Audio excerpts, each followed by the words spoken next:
United Caribbean channel နေပြီးတော့အားလုံးကျေးဇူးလိုက်ပါတယ်ရှင်။ကဲဒီနေ့မှာဆိုလို့ရှိရင်တော့နာက unboxing နဲ့ hands-on review လုပ်ဖို့အတွက်ပစ္စည်းလေးတစ်ခုရှိတယ်။ပစ္စည်းလေးတော့မဟုတ်ဘူးပေါ့နော်။ပစ္စည်းပေါ့နော်။ဘာလဲဆိုတော့ပြမယ်။ Asus ရဲ့ gaming laptop Asus ROG Strix က G17 2022 ပါဆိုတော့အခုဒီဘုံထဲမှာအရင်ဆုံးဘာတွေရှိလဲဆိုတာကိုဒါ unbox တစ်ခုချင်းစီလုပ်ပြမယ်နော် accessory ကတော့လုံးဝ share ကြီးလေးပဲ design တော်တော်မိုက်တာပဲဒီဟာဆိုလို့ရှိရင် ROG data RGB quad gaming headset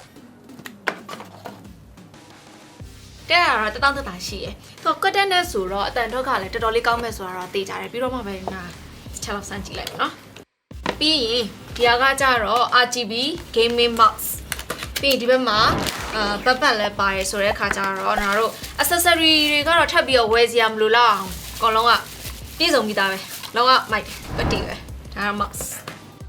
အခုဒီ Asus ROG Strix က G17 2022 ရဲ့ design ကအပေါ်ဘက်ဒီ off black color ဖုံးပေါ်မှာ RGB မီးလေးနဲ့ ROG logo ပါတယ်ပြီးလို့ရှိရင် B ကဒီတောင်းဖြတ် line လေးပေါ်မှာလဲ ROG logo အသေးလေးတန်းစီထားတယ်အဖုံးဖွင့်လိုက်လို့ရှိရင်လဲ keyboard နားမှာလဲအခုဒီမှာတောင်းဖြတ် line လေးတွေနဲ့ ROG logo လေးပါသေးတယ်ဒီမှာထူးခြားတာလေးကဒီဘက်ခြမ်းအတွင်းထဲကိုဖောက်မြင်နေရတဲ့ transparent black လိုမျိုးလေးလုပ်ပေးထားတယ်ဘေးမှာက ROG keystone 2 table slot လေးပါတယ်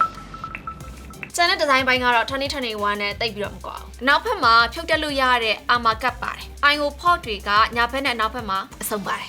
design ပိုင်းနေမိုက်တာမဟုတ်ဘူး specification ရတယ်လုံးဝကျန်းစာကြီးပဲ CPU က Intel Trajan i9 129008 RAM က DDR5 4800 MHz 32GB SSD 1 TB နဲ့ GPU က NVIDIA RTX 3070 Ti 8GB တောင်ပါတယ်ပြီးရင် display space တွေကလည်း 17.3 inches Full HD resolution 360Hz display နဲ့ဆိုတော့ gaming အတွက် more than enough လို့ပြောရရတယ် keyboard ကလည်း RGB backlight အပြည့်ပဲကဲ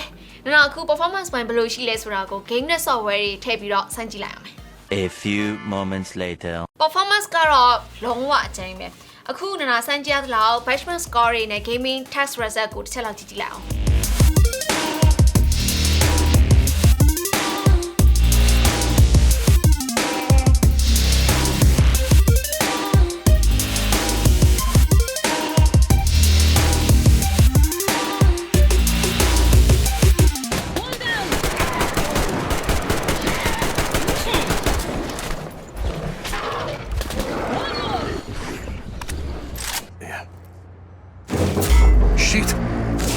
What happened? Everything okay?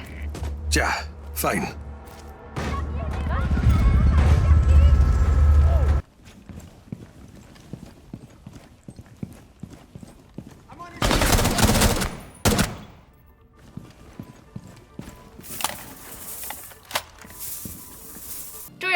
performance ကတော့တကယ် beast ပဲ performance ပိုင်းကမှ cooling ပိုင်းကလည်းဆက်ရက်ပူချိန်ကိုလုံးလုံးရှော့ပေးဖို့လိုတယ်အဲ့ခါကျတော့အခု Strix က G17 မှာဆိုလို့ရှိရင်လေဝင်လေထွက်ကောင်းအောင်လို့ပို့ပြီးဆွမ်းဆောင်ရင်ကောင်းတဲ့ travel dual outlet fan နှလုံးသွားသုံးမိထားရလို့ပြောတယ် dual outlet fan နှလုံးဆိုတော့လေဝင်လေထွက်ဖို့နေရာ၄ခုရှိမှာပေါ့နော်ဆိုတော့အခုနာတို့တာမန်ကင်မရာနဲ့တစ်ချက်လောက်ကြည့်ကြမယ်နော် CPU နဲ့ GPU ကနေထွက်လာတဲ့လေဘူးတွေကိုအခုမြင်ရတဲ့အတိုင်းဘေးညာဘေးဘက်နဲ့အနောက်ဘက်တွေကနေထုတ်ပြီးတယ် heat pipe တွေကလည်း6ခုတောင်ပါတယ်ဆိုတော့cooling ပိုင်းကလည်းတော်တော်လေးကိုအဆင့်မြင့်တယ်။နောက်ခုနကတော့ CPU Strix ဆန်းတုံးက heat တက်ပြီးတော့ throat လေးဖြစ်တာမျိုးတွေ့ရအောင် CPU full လုံးနဲ့ဆိုလို့ရှိရင် fan တော့နည်းနည်းလေးတော့ကျဲ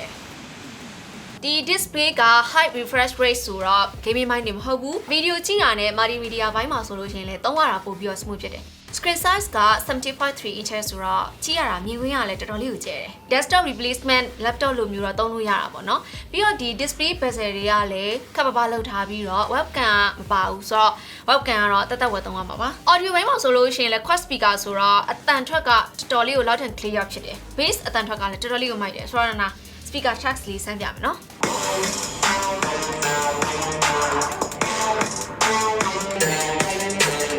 battery ဘိုင်းမှာက90 watt hour battery ပါတယ်တကယ် higher spark တင်တဲ့ gaming laptop ဆိုတော့ performance အပြည့်နဲ့ game soft ကျင်တာမျိုးဆိုလို့ရှိရင်တော့ power adapter တက်ပြီးသုံးတာပို့ပြီးတော့အဆင်ပြေလိမ့်မယ်ဘူးထဲမှာ280 watt adapter ပါတယ် USB type C port ကနေပြီးတော့လည်း100 watt ထိအသင်းလို့ရတယ်ပြီးရင်ဗာကျန်သေးလဲ